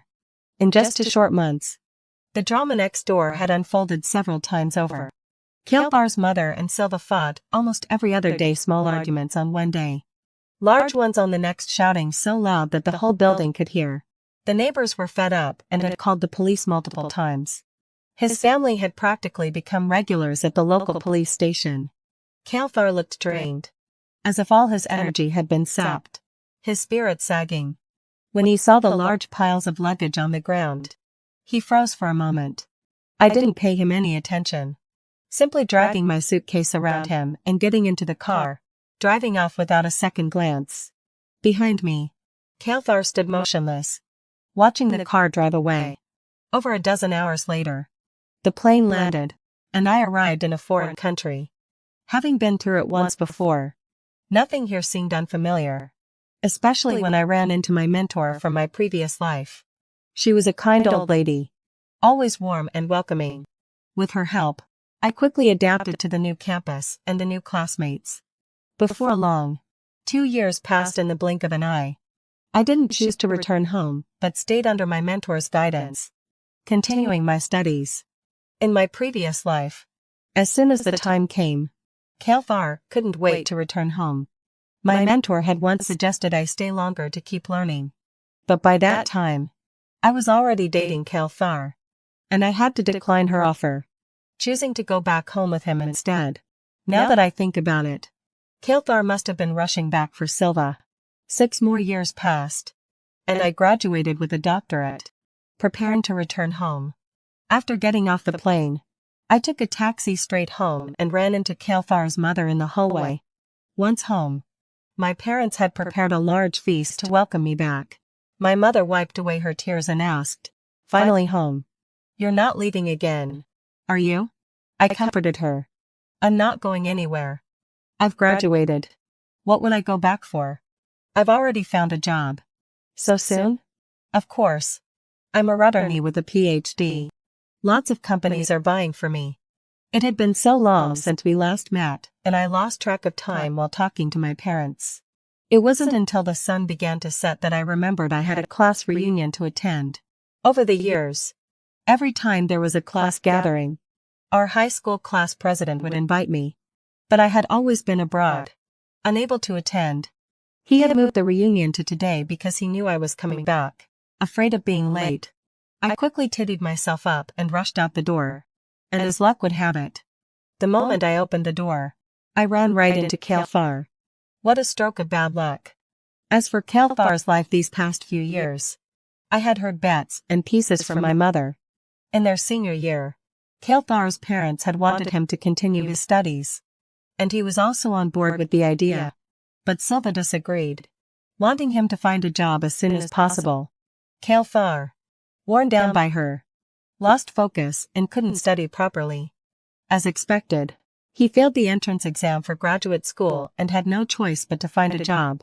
With the prestige of his alma mater, Kael'thar was able to land a decent job. Just as he settled in, his parents finally sighed in relief. But then Kael'thar started insisting on marrying Silva. His parents, already unimpressed with Silva, thought she was unworthy of their son.